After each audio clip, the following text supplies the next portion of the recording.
हरे कृष्णा। तो last video में हमने थिएस्टिक कल्ट यानी ईश्वर को मानने वाले कल्ट्स को एनालाइज किया था कि कहाँ कहाँ वो गलत है, जो कि सब जगह ही है, कहाँ कहाँ वो गलत है और क्या क्या उनमें लिमिटेशंस हैं, क्यों वो परम सत्य ऑफर नहीं कर सकते, कभी भी नहीं कर पाने में सक्षम हुए हैं आज तक। अब हम आज एनालाइज करेंगे एथियस्टिक कल्ट्स को कि कितने प्रकार के यहाँ पे नास्तिक हैं और क्या क्या इनके साथ प्रॉब्लम है। ऐसा नहीं कि वो लोग गलत हैं और ये लोग सही है जस्ट बिकॉज उन्होंने टेक्नोलॉजिकल एडवांसमेंट्स में अपना योगदान दिया है। ये लोग भी गलत है, आज हम उन्हें एनालाइज करेंगे और क्यों ये लोग भी परम सत्य को ऑफर कर पाने में असक्षम हैं और कभी हो भी नहीं पाएंगे। क्यों आपको साइंटिस्ट्स के द्वारा परम सत्य कभी भी नहीं मिल सकता। इनसे आपको कोई प्रोडक्ट मिल जाएगा। अभी 2025 चल रहा है, रिसेंटली आईफोन 17 लॉन्च हुआ है, अगले साल आप इनसे आईफोन 18 की उम्मीद कर सकते हो, नो डाउट, पर उससे अधिक कुछ भी नहीं। क्योंकि हम यहाँ डिटेल में देखेंगे कि किस प्रकार उनकी अप्रोच एकदम लिमिटेड है और क्यों वो परम सत्य ऑफर नहीं कर सकते उस लिमिटेड अप्रोच के साथ, और कोई भी ऑफर नहीं कर सकता। कौन सी लिमिटेड अप्रोच ये रिलीजियस लोग रख रहे हैं, कौन सी लिमिटेड अप्रोच ये एथियस्ट लोग रख रहे हैं, इन दोनों को हम डिटेल में देखेंगे आज। और फिर जो तीसरी तरह की अप्रोच है जिस पे हम हर एक चीज़ को कंसिडर करेंगे और समन्वय करके साथ में लेकर के चलेंगे, जिससे हमें परम सत्य एक्चुअल में मिलेगा, वो हम देखेंगे नेक्स्ट वीडियो में। आज हमें ये देखना बहुत ज़रूरी है कि यहाँ पे क्या क्या प्रॉब्लम्स हैं और क्यों ये नहीं समझा सकते कभी भी, ना ये खुद कभी समझने में सक्षम है। ये बहुत सरल सा तर्क है।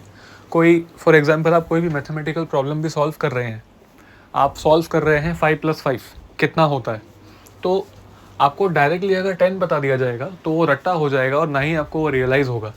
आपको ये जानना बहुत ज़रूरी है कि क्यों वो 1 2 3 4 5 6 7 8 9 एंड 11 12 13 14 15 16 और आगे इनफाइनाइट नंबर्स तक नहीं होगा।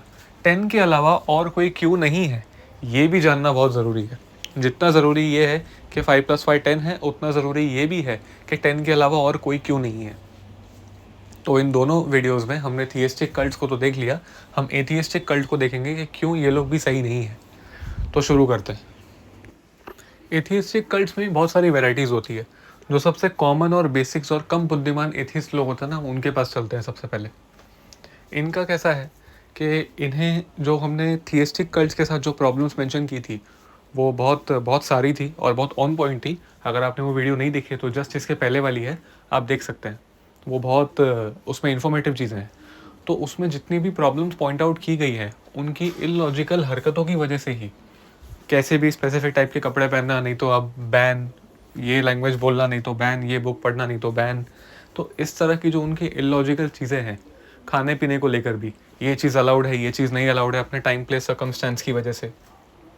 तो इस तरह के इलॉजिकल इंस्ट्रक्शंस की वजह से, नियमों की वजह से एथियस्ट्स इनका मजाक उड़ाते हैं और स्वयं को कूल समझते हैं। बट एक्चुअल में वो भी कुछ बहुत ज़्यादा कूल नहीं है।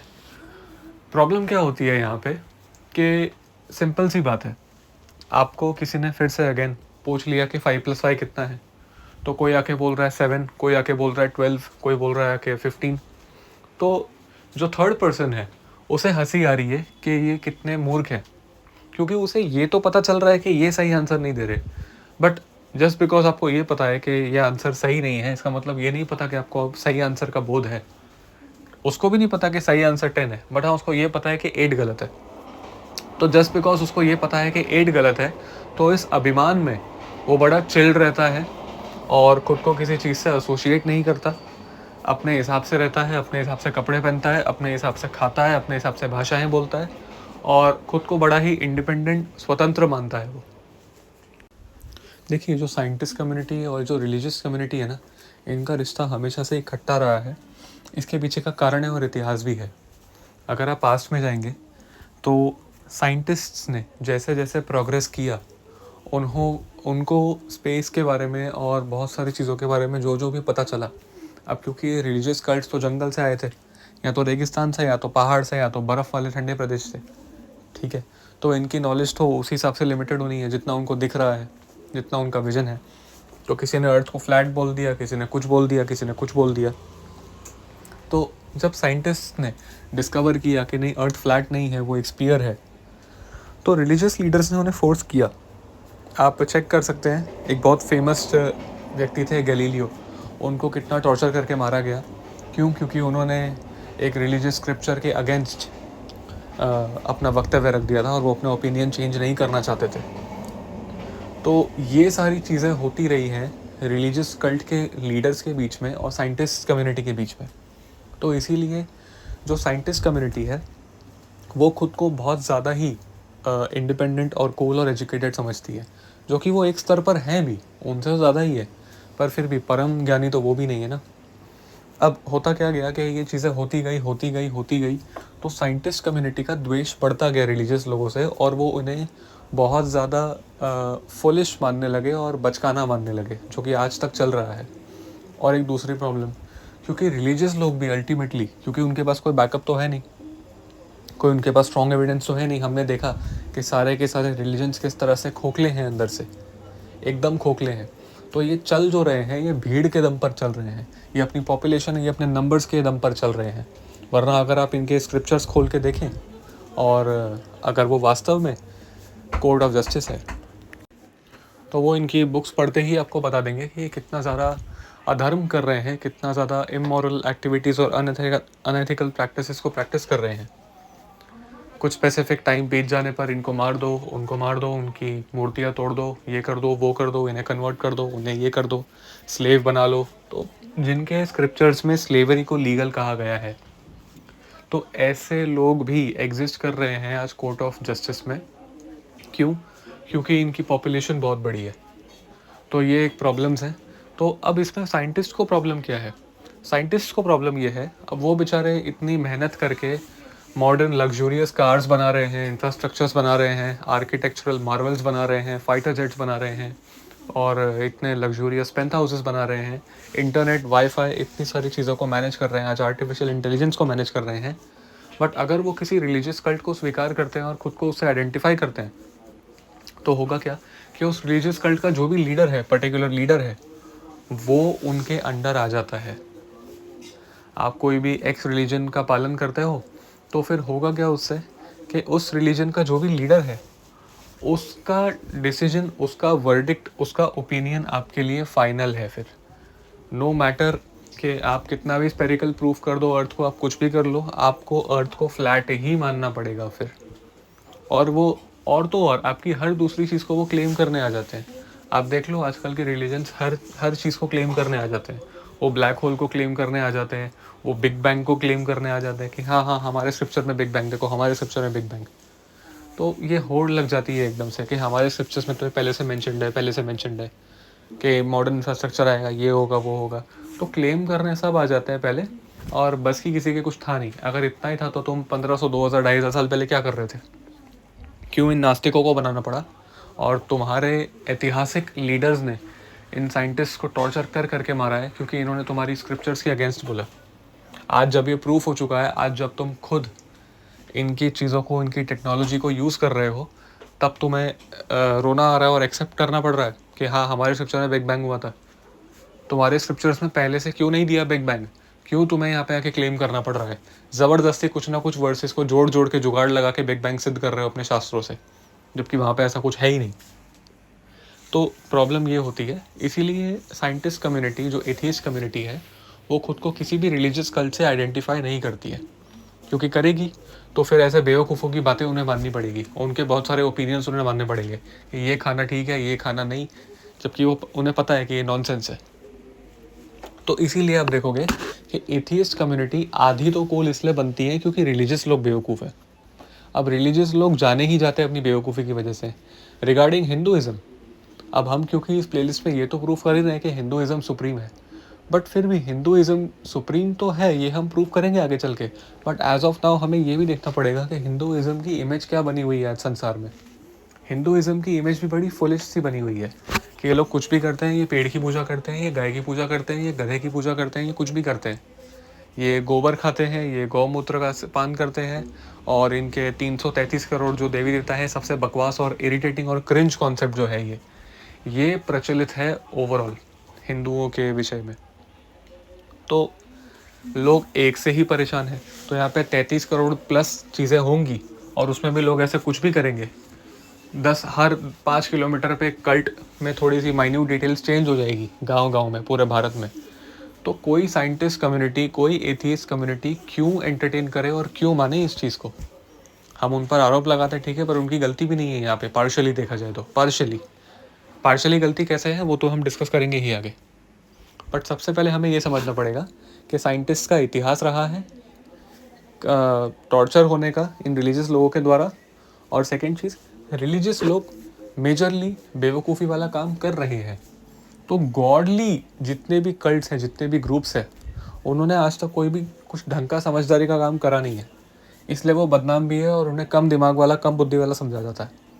इसीलिए एथिस्ट को एक और ज़्यादा थोड़ा सा घमंड आता है कि हाँ, गॉड तो लोगों से डिसिप्लिन में लाने का, उन्हें डिसिप्लिन रखने का एक ज़रिया है। एक इमेजिनरी मैन, एक सुप्रीम मैन उन्हें इमेजिन करवा दो ताकि वो डर के रहे और डिसिप्लिन से रहे। और इमोशनली जब वो अकेले हों, जब उन्हें भय लगे, तब उनका कोई इमेजिनरी कैरेक्टर हो, भले जब उनके पास कोई इंसान हो या ना हो उनकी रक्षा करने के लिए, वो मेंटली स्टेबल रहे और अपने उस इमेजिनरी ईश्वर को याद करके बस संभल जाएं किसी तरह। तो ये एक कॉन्सेप्ट है ईश्वर का। ये कुछ समझदार लोगों ने निकाला था उस समय लोगों की हेल्प करने के लिए, बट कुछ बदमाश लोगों ने इसे हाईजैक कर लिया और इसे कल्ट बना दिया, लोगों को टॉर्चर करने का ज़रिया बना दिया। तो ऐसा ओपिनियन है एथियस्ट्स का। अब होता क्या है, क्योंकि ये कलयुग है, यहाँ पे सब प्रत्यक्ष से चलता है। जिसके पास जितने पैसे, जिसके पास जितनी आप कह सकते हैं समृद्धि कार्ड, तो वो होता नहीं है, बट ठीक है, हम यहाँ पे आम बोलचाल की भाषा में ये शब्द यूज़ कर लेते हैं। जिसके पास जितनी समृद्धि, वो उतना ही बड़ा विद्वान माना जाता है, उसकी बातों का, उसके शब्दों का उतना ही गहरा बल माना जाता है। एक बहुत होशियार आदमी धनवान नहीं है तो उसे सुनने के लिए कोई नहीं है, बट अगर कोई व्यक्ति बहुत बड़ा बिलियनर है तो उसकी बकवास चंपू बातें जो किसी के काम नहीं आती, वो भी सुनी जाएंगी। तो ये है समाज की स्थिति आज। तो क्योंकि साइंटिस्ट ने भले ही धर्म के विषय में कुछ ऑफर करा हो या ना करा हो, कुछ समाज को मॉरल एंड एथिकल वैल्यूज़ दिए हो या ना दिए हो, बट उन्होंने समाज को वाईफाई और कार्स और हाउसेस तो दिए ही हैं। तो क्योंकि ये हमारी डेली लाइफ की चीज़ें हैं और हम इनके आदी हो चुके हैं, हम इनके बिना नहीं रह सकते, तो इसीलिए हम जो मॉडर्न टेक्नोलॉजिकल एडवांसमेंट वाले जो साइंटिस्ट्स हैं, हम उनसे थोड़ा दबते तो हैं। हमारा थोड़ा मॉरल डाउन हो जाता है उनके आगे मुंह खोलने से, क्योंकि उनकी बदौलत हैं हम जो हैं। हम अगर क्रिटिसाइज़ भी करते हैं, कोई बोल देगा कि आप उन्हें क्रिटिसाइज़ भी किस प्लेटफॉर्म पर कर रहे हो, यूट्यूब जो हमने बनाया, किस एक मोबाइल से रिकॉर्ड कर रहे हो, एक माइक से रिकॉर्ड कर रहे हो, और आपकी बातें हमारे ही द्वारा प्रोड्यूस होती है और हमारे ही यंत्रों द्वारा सुनी जाती है लोगों के बीच में, तो हमारा ही माल लेके आप हमारी ही बदनामी कर रहे हो। तो ये बड़ा हास्यास्पद सा है। तो ऐसा सब ये लोग कह देते हैं। तो क्योंकि पूरा इकोसिस्टम ही इन लोगों के हिसाब से चलता है, इन लोगों ने ही बनाया है, तो इस बात का इन्हें घमंड है, थोड़ा सुपीरियरिटी कॉम्प्लेक्स है। और रिलीजियस लोग जो हैं उनको थोड़ा इन्फीरियरिटी कॉम्प्लेक्स हो जाता है, और इसलिए वो इनके आगे ज़्यादा मुंह खोलते नहीं हैं, क्योंकि उनके पास तो एटॉमिक साइंस है नहीं, उन्होंने तो मोबाइल्स बनाए ही नहीं। उनके धर्म गुरुओं ने तो यही सिखाया था, धर्म गुरु खैर कहना भी नहीं चाहिए उन्हें, उनके जो रिलीजियस लीडर्स थे उन्होंने तो यही सिखाया था कि हाँ, आप इनसे शादी कर सकते हो, अपने आंट से शादी कर सकते हो, अपने कज़न से शादी कर सकते हो, इससे शादी कर सकते हो, उससे शादी कर सकते हो, इसको स्लेव बना सकते हो। तो उन्होंने तो यही सिखाया था, क्या कर सकते हैं। सर शर्म से झुक तो जाता है, पर फिर भी अकड़ है, क्योंकि नंबर्स हैं हमारे पास आज भी। और दूसरा इनके साथ प्रॉब्लम ये है, जो एथियस्टिक कम्युनिटी है ये बहुत भोग वृत्ति वाली है, ये मेहनती है नो डाउट, बट इनका कैसा है कि ये भी प्रत्यक्षवादी है। जो सामने सामने दिख रहा है, जीवन जिस तरह से सामने सामने दिख रहा है, वो उसी तरह से उसे एंजॉय करना चाहते हैं। वो अपनी पसंद का राजसिक खाना भी खाएंगे, वो अल्कोहल भी कंज्यूम करेंगे, वो स्मोक भी करेंगे, वो मीट ईटिंग भी करेंगे, वो वैश्यावृत्ति की तरफ भी जाएंगे, वो हर एक वैसी चीज़ करेंगे जो उन्हें अच्छी लग रही है। तो होता क्या है, इसीलिए क्योंकि वो ऐसे हैं, उनका कोई मॉरल एंड एथिक्स नहीं है, तो इसीलिए वो जो चीज़ों का निर्माण करते हैं वो भी एथिक्स और मॉरल्स से हीन होती है, वो उनके पक्ष में होती ही नहीं है मॉरल्स एंड एथिक्स के। तो इसीलिए इनकी बनाई हुई चीज़ें बिक जाती है। आप एक प्राइवेट जेट बना लो भले ही 200 करोड़ रुपए का, अगर किसी के पास 200 करोड़ रुपए हैं तो वो उसे ख़रीद लेगा और उसका भोग करेगा, भले ही वो कितना भी बड़ा बेवकूफ़ हो। अगर उसके पास 200 करोड़ हैं तो वो उसे ख़रीद लेगा और उसका भोग कर देगा। अगर कोई भी रिलीजियस लीडर, किसी कंट्री का लीडर, वो भले ही बेवकूफ़ है, आज नॉर्थ कोरिया वो एक न्यूक्लियर संपन्न देश है, पाकिस्तान एक न्यूक्लियर संपन्न देश है, जबकि इन्हें नहीं होना चाहिए था। तो जहाँ आप पैसा फेंकोगे किसी को, अपने फ़ायदे के लिए आप किसी को यूज़ करना चाहते हो, तो बेवकूफ़ों के पास भी आज रिसोर्सेज आ जाते हैं, अगर उनके पास पैसे हो तो, या फिर किसी पैसे वाले का उसमें फ़ायदा हो तो। पाकिस्तान के पास आज न्यूक्लियर वो पावर इसीलिए है क्योंकि किसी दूसरे देश को फ़ायदा था, किसी पैसे वाले देश को फ़ायदा था पाकिस्तान के पास न्यूक्लियर पावर आने से। तो ये स्थिति है कलयुग की। आपकी योग्यता नहीं देखी जाती है, ये देखा जाता है कि आपके पास पैसा है या किसी पैसे वाले को फ़ायदा है आपके पास ये होने से। तो साइंटिस्ट कम्युनिटी जो है वो बिकती है। किसी के पास लाख रुपए हो तो वो आईफोन ला सकता है, किसी के पास 5 करोड़ हो तो वो रोल्स रॉयस फैंटम ला सकता है, रेंज रोवर एसवी ऑटोबायोग्राफी ला सकता है। किसी के पास 15 लाख रुपए हैं तो उसे टोयोटा हाईराइडर में सेटल करना पड़ेगा। 30 लाख रुपए हैं तो वो इनोवा हाई क्रॉस ले आएगा, 50 लाख है तो फॉर्च्यूनर ले आएगा, 1.5 करोड़ है तो डिफेंडर ले आएगा, 1 लाख रुपए ही हैं तो बेचारे को एक्टिवा या जुपिटर में सेटल करना पड़ेगा। तो ये स्थिति है समाज की। आपके फाइनेंशियल स्टेटस से पता चलता है कि आप कितना क्या अफोर्ड कर सकते हैं। तो एथियस्ट कम्युनिटी के जितने भी प्रोडक्ट्स हैं, जितने भी वो निर्माण करते हैं, वो बिकते हैं। तो जब तक वो बिकाऊ होंगे तब तक उन्हीं के अगेंस्ट उनकी चीज़ों का यूज़ होता ही रहेगा। आप माइक्स रिजर्व कर दो, रिलीजियस लोगों को मत खरीदने दो, वो सेल पब्लिक सेल के लिए मत लाओ तो वो नहीं लेंगे। मैन्युफैक्चरिंग इंडस्ट्रीज़ को फॉर्मूलाज मत दो, पैसे मत कमाओ तो वो नहीं होगा। पर आपकी चीज़ें बिकती हैं, बिकाऊ हैं, इसलिए वो आपके अगेंस्ट भी यूज़ हो सकती हैं अगर किसी के पास इनफ पैसा हो तो। अब ये देखते हैं कि साइंटिस्ट क्यों ऑफर नहीं कर सकते परम सत्य। साइंटिस्ट इसलिए नहीं कर सकते क्योंकि वो बटे हुए हैं अलग अलग जगह। अगर आप साइंटिस्ट कम्युनिटी को देखो तो वो बड़ी वैरायटी वाली है, अलग अलग फील्ड्स में। या तो कोई सिविल इंजीनियर है, या तो कोई एस्ट्रोनॉट है, स्पेस के विषय में रिसर्च करता है, या तो कोई बायोलॉजिस्ट है, डॉक्टर है, उसमें भी वेरिएशंस है। कोई इंसानों का डॉक्टर है, कोई जानवरों का डॉक्टर है, कोई पक्षियों का डॉक्टर है। इंसानों के डॉक्टर में भी वेरिएशंस है। कोई डेंटिस्ट है, कोई कार्डियोलॉजिस्ट है, कोई साइकोलॉजिस्ट है, कोई सर्जियन है रैंडम, कोई कैंसर स्पेशलिस्ट है। तो बहुत सारे वेरिएशंस हैं यहाँ भी। एक व्यक्ति हर एक चीज़ को पूरी तरह से नहीं कर सकता, बाकी सब चीज़ को तो छोड़ ही दो। एक डॉक्टर सिविल इंजीनियर नहीं बन सकता, एक सिविल इंजीनियर एक लॉयर नहीं बन सकता। तो इतनी सारी लिमिटेशंस है प्रोफेशंस में भी। तो यहाँ पे प्रॉब्लम ये है क्योंकि अब ब्रह्मांड में सिर्फ डॉक्टर्स ही तो नहीं है, सिर्फ स्पेस ही तो नहीं है। आप ये नहीं कह सकते कि आप सिर्फ स्पेस का पता लगा लो तो आप हर एक चीज़ का पता लगा लोगे। आप स्पेस का पता लगा लो, आप एटम्स को जान लो, वो भी आप पूरी तरह जान नहीं पा रहे हो, तो फिर भी बहुत सारे क्वेश्चंस अनआंसर्ड रह जाते हैं। जैसे कि हम कौन है, अब हम कौन है, कॉन्शियसनेस क्या है, ये अभी तक मॉडर्न साइंस प्रूफ नहीं कर पाई है। ये मैं अगले लेक्चर में आपसे डिस्कस करूँगा अच्छे से। हम एटम को पूरा का पूरा स्प्लिट करेंगे, उसके अंदर है क्या, इलेक्ट्रॉन, प्रोटॉन, न्यूट्रॉन, क्वार्क, ग्लूवॉन्स क्या है, लाइट फोटॉन्स क्या है, हमारी एक चीज़ को स्प्लिट करेंगे अच्छे से। तो साइंस ये अब तक प्रूफ नहीं कर पाई है कि कॉन्शियसनेस क्या है। अब कॉन्शियसनेस क्या है, उसके लिए साइंस को ओवरऑल हर एक चीज़ को देखना पड़ेगा। अगर आप सिर्फ एटम्स को स्टडी करेंगे, एटम्स आपको डायरेक्शन दे सकते हैं, वो क्लियर इंस्ट्रक्शन नहीं है कि क्यों हुआ, क्या हुआ, कब हुआ। ये हम थर्मोडायनेमिक्स के रूल से प्रूफ कर देंगे, उन्हीं के बनाए हुए नियम से। तो कोई भी तरह की, ये मैं आपके लिए बता रहा हूँ, कोई भी तरह की लिमिटेड अप्रोच, सिर्फ एक तरह से सोचना अगर आप सोचेंगे तो आप अल्टीमेट कंक्लूजन तक नहीं पहुँच पाएंगे। क्या नेस्ले मैगी इस ब्रह्मांड का पार्ट नहीं है? क्या होंडा एक्टिवा, होंडा सिटी इस ब्रह्मांड का पार्ट नहीं है? तो क्यों आप उसे निगलेक्ट कर रहे हैं? आपको तो ये सोचना चाहिए कि मेरे ईश्वर का मैगी को लेके क्या ओपिनियन है। क्या मेरे ईश्वर को मैगी के बारे में पता था? क्या मेरे ईश्वर को टाटा नैनो के बारे में पता है? टाटा सफारी के बारे में पता है? महिंद्रा बोलेरो के बारे में पता है? मर्सिडीज एस क्लास मेबैक के बारे में पता है? आपको ये प्रश्न करना चाहिए। क्या परम सत्य को इसके बारे में पता है? ये सुनने में बड़ा इलॉजिकल लगता है, बट ये प्रश्न आपको करना चाहिए। क्या मेरा ईश्वर अंग्रेजी भाषा जानता है, फ्रेंच जानता है, जर्मन जानता है? ये सारी भाषाएं, ये सारे प्रोडक्ट्स, इतने सारे लोग, इतने सारे कपड़े, ये सब के सब आज हमारे सामने हैं, एग्जिस्ट कर रहे हैं। Wifi, chat GPT, AI, artificial intelligence, ये सारी चीज़ें एग्जिस्ट कर रही हैं। अगर आपका ईश्वर सच्चा है तो उसे इन सब का बोध होना चाहिए। आप ये नहीं कह सकते कि नहीं मेरे ईश्वर को ये नहीं पता। अरे तो आपका ईश्वर फिर अज्ञानी है, उसका ज्ञान बड़ा ही लिमिटेड है। ये कलयुग के साइंटिस्ट उनसे ज़्यादा बेटर है ना। तो आपके ईश्वर को ये पता होना चाहिए। और अगर ईश्वर नहीं है, अगर ईश्वर नहीं है तो क्या मनुष्य कितना पीक कर सकता है, ये भी अगेन एक प्रश्न आता है।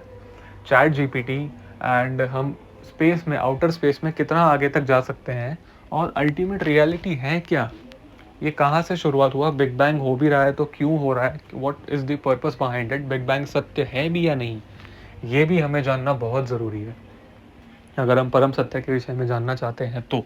और उसके बाद भी ये ह्यूमन सिविलाइजेशन ने जो हमारा मूल टॉपिक है वेद, वो कैसे डेवलप किया, ये लैंग्वेज कहाँ से आई, क्योंकि ये लैंग्वेज बहुत इंपॉर्टेंट है।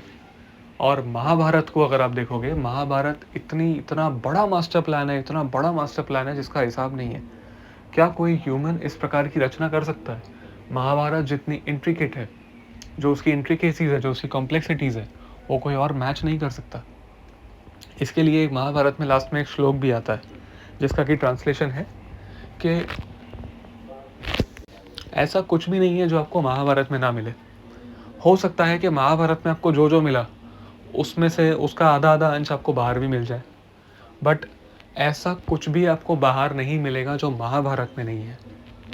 महाभारत में इस प्रकार का कोई इंसान नहीं है, महाभारत में इस प्रकार की कोई सिचुएशन नहीं है, कोई ऐसी कॉम्प्लिकेटेड सिचुएशन नहीं है, कोई इस तरह की प्रॉब्लम नहीं है जो आपको बाहर मिल जाए और महाभारत में ना मिले।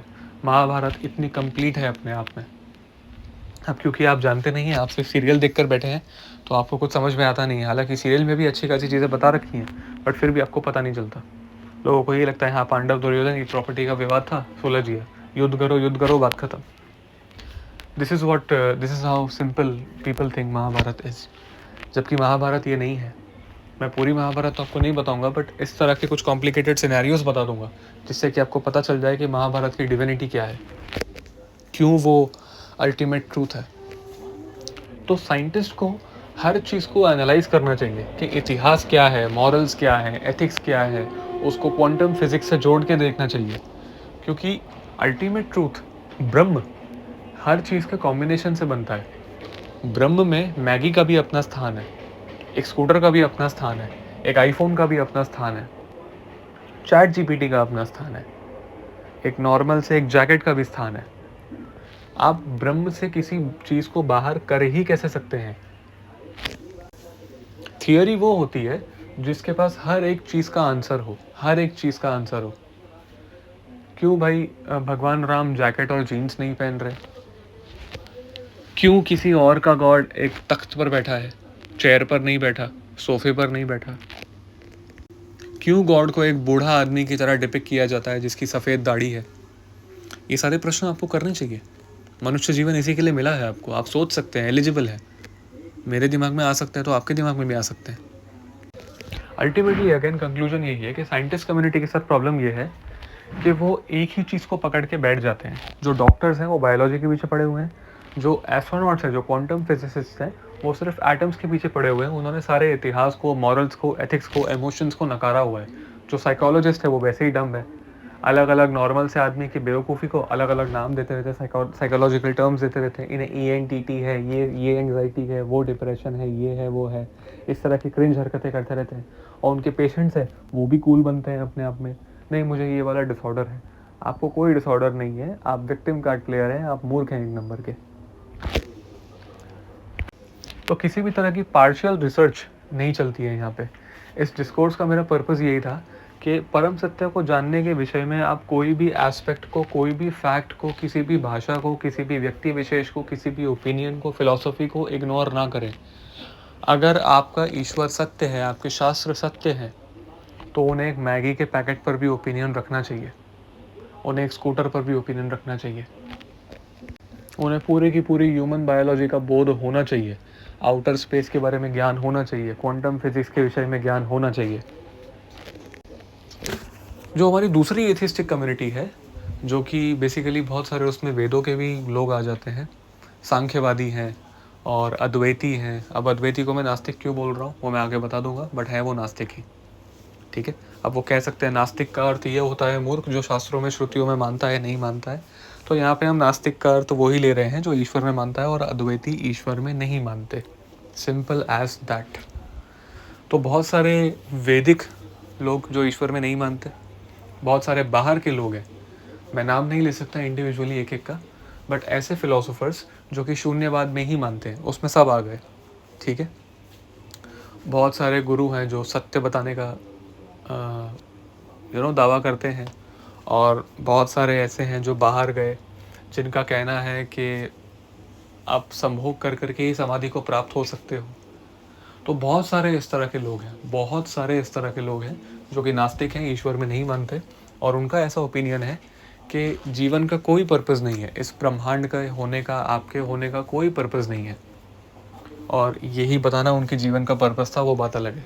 पर ठीक है, चलो, ये बताने में उनका जीवन बीत गया कि तुम्हारा कोई पर्पस नहीं है। आप सोचिए, किसी के जीवन का पर्पस ही ये है कि वो सबको ये बता रहा है कि तुम्हारा कोई पर्पस नहीं है। कितनी फनी सी और आयरॉनिकल स्टेटमेंट है ये, आयरॉनिकल बात है, बट ये है जो भी है। तो उनकी भी फिलॉसफी का हम डिटेल में विश्लेषण करेंगे आगे आने वाली वीडियोस में, कि क्यों वो ऐसा कहते हैं, क्यों बौद्ध ऐसा कहते हैं, क्यों महावीर ने ऐसा कहा। हर एक चीज़ पर हम अच्छे से डिटेल्ड एनालिसिस करेंगे।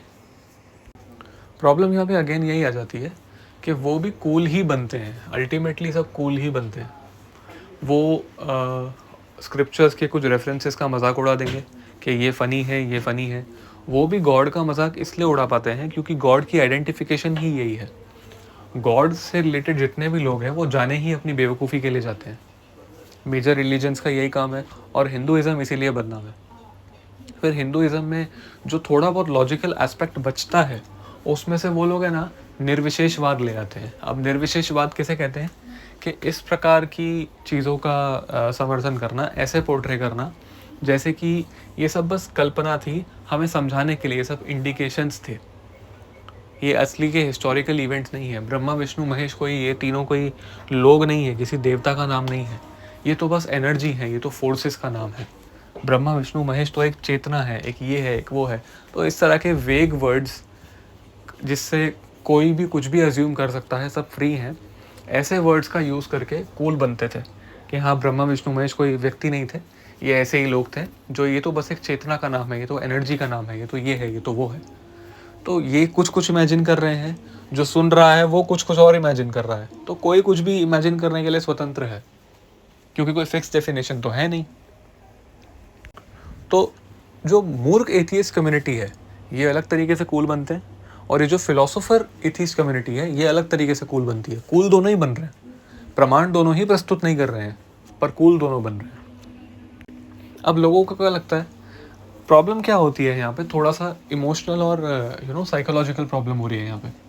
अब होता क्या है कि ये जो एथियस्ट कम्युनिटी है, ये कैसे भी रहती है, कुछ भी पहनती है, कुछ भी खाती है, ये फ्री है ना। और जो रिलीजियस लोग हैं वो थोड़े बंधन में जीते हैं, उनको स्पेसिफिक टाइप की कपड़े पहनने होते हैं, स्पेसिफिक चीज़ें खानी होती है, रिस्ट्रिक्टेड खाना खाना होता है, रिस्ट्रिक्टेड तरीके से अपने अपने टेम्पल्स में जाना होता है, जो भी उनकी वर्शिप की प्लेसेस है वहाँ जाना होता है। तो एथियस्ट कम्युनिटी इनका मजाक उड़ाती है कि तुम्हारे पास रिस्ट्रिक्शन है, इस दिन पे तुम ये नहीं खा सकते, इस दिन ये नहीं कर सकते, अभी ये है, अभी वो है, इसकी पूजा करनी है, ये करना है, वो करना है। तो एथियस्ट कम्युनिटी क्या है, आराम से रहती है, चिल मारती है अपने जीवन में, कोई रिस्ट्रिक्शन नहीं, कुछ भी खाती है, कुछ भी करती है, कभी भी सोती है, कभी भी उठती है। तो अब मन इनको भी करता है भोग करने का इसी तरह से, बट ये कर नहीं पाते रिस्ट्रिक्शंस के कारण। तो इनको इनसे अंदर ही अंदर ईर्ष्या होती है। और फिर जब एथियस्ट कम्युनिटी का इनसे सामना होता है कि हाँ बताओ कि ऐसा क्यों है, तुम्हारे भगवान को ये पता था, तुम्हारे भगवान तो ईश्वर को धरती को चपटा कह रहे हैं, तब इनका मुंह छोटा हो जाता है। तो कहीं ना कहीं रिलीजियस लोगों को इनसे इंफीरियरिटी कॉम्प्लेक्स होता है, और इनकी तरह ही स्वतंत्र रहने की इच्छा होती है, भोग करने की इच्छा होती है, और इनको सुपीरियरिटी होता है कि हाँ देखो हम फ्री हैं, हमें ज़्यादा पता है इनसे। तो दोनों जगह खींचमतान चलती रहती है। ये आपको समझना बहुत ज़रूरी है, मैं 2-3 बार रिपीट कर चुका हूँ, ये बहुत ज़्यादा ज़रूरी समझना, क्योंकि इसको बोलते हैं इंफीरियरिटी कॉम्प्लेक्स, इसको पीयर प्रेशर, इंफीरियरिटी कॉम्प्लेक्स, आप जो कहना चाहो कह सकते हो। ज़्यादा पॉपुलेशन के कुछ और करने की वजह से आपके मन पर, आपके हृदय पर, आपके डिसीजंस पर प्रभाव पड़ना, कि कहीं मैं गलत तो नहीं कर रहा। ऐसी भावना का आना, इसे ही कहते हैं इन्फीरियरिटी कॉम्प्लेक्स, और ये रिलीजियस लोगों को आता रहता है। यहाँ पे आप लोगों के लिए हिंट ये है कि हम जो यहाँ पे जिस फॉर्मूला से वैदिक अथॉरिटी एस्टैब्लिश करेंगे, उसमें मैगी और एक्टिवा पर तो ओपिनियन आएगा ही वेदों का, पर साथ ही साथ वेदों का इन लोगों पर भी ओपिनियन आएगा कि क्यों ये लोग इस तरह के एथियस्ट होते हैं, क्या ये एथियस्टिक फिलॉसफीज़ हैं, और क्यों साइंटिस्ट का ऐसा ओपिनियन है और वेदों ने इसे अलाउ ही क्यों किया, भगवान ने, वासुदेव कृष्ण ने इन्हें ये सब अलाउ ही क्यों किया, क्यों उन्होंने ये सब होने दिया। क्या ये है क्योंकि अगर हो रहा है तो उनकी मर्ज़ी से हो रहा है, या तो उनके सैंक्शन से हो रहा है, या तो इसमें उनकी मर्ज़ी है या तो इसमें उनका सैंक्शन है। सैंक्शन यानी अप्रूवल। अब अगर मर्ज़ी है तो ऐसी कैसी मर्ज़ी है कि उन्हीं का खंडन हो रहा है, ऐसी बेवकूफ़ियाँ हो रही है संसार में। और सैंक्शन है, अप्रूवल है, तो क्यों इस तरह की चीज़ों को अप्रूव किया है उन्होंने? क्योंकि देखो, अप्रूव तो किया ही हमारे सामने, तो या तो अप्रूवल है या तो सैंक्शन है, या तो उनकी मर्ज़ी है या तो उनका अलाउंस है। तो क्या है ये, अब हम नेक्स्ट वीडियो से इसको डिटेल में चर्चा करेंगे, एकदम डिटेल में। एटम्स से हम शुरू करेंगे और आगे धीरे धीरे हम कर्म सिद्धांत पर जाएंगे, वर्णाश्रम पर जाएंगे। वर्णाश्रम पर तो हमारा इतना स्पेशल डिस्कोर्स होने वाला है कि ऐसी अंडरस्टैंडिंग आपको वर्णाश्रम की मिलेगी ही नहीं, क्योंकि वर्णाश्रम पे आपको दो ही कम्युनिटीज़ मिलती हैं, या तो एक्सट्रीम एकदम इलॉजिकल जन्म बेस्ड कि वर्ण जन्म से ही होता है, और एक्सट्रीम एकदम कर्म बेस्ड कि वर्ण गुण और कर्म से ही होता है। तो दोनों का समन्वय नहीं है, जबकि शास्त्रों में दोनों ओपिनियंस और रेफरेंसेस दिए हुए हैं, और लॉजिकली भी यही है। तो क्या है उनका समन्वय, वो हम आगे देखेंगे। एज ऑफ नाउ अगेन, मैंने इस डिस्कोर्स में आपको अप्रोच करने का एक तरीका सिखाया है, और किस किस प्रकार से हमको कोई भी चीज़ मिस नहीं करनी है, एक एक चीज़ को क्वेश्चन करना है कि भगवान के विग्रह होते हैं या नहीं, उन्हें माला चढ़ रही है तो क्यों चढ़ रही है, व्रत क्यों रखना है, क्या खाना है, क्यों निषिद्ध है, अगर अल्कोहल पर प्रतिबंध है तो क्यों है। हर एक चीज़ को हम प्रश्न करेंगे ताकि हम एकदम संशय मुक्त होकर अपनी साधना कर पाएँ। कोई भी किसी भी प्रकार का संशय हमारे दिमाग में नहीं आना चाहिए, किसी भी प्रकार का प्रश्न, कितनी भी विकट परिस्थिति हमें विचलित ना कर दे। इसीलिए ये सब जानना ज़रूरी है, वरना आपका मुंह कभी किसी प्रश्न के या किसी सिचुएशन की वजह से छोटा सा ना हो जाए। तो आज का ये सेशन हम यहीं एंड करते हैं, और उम्मीद करता हूँ इससे आपको एक डायरेक्शन मिला होगा। हरे कृष्णा।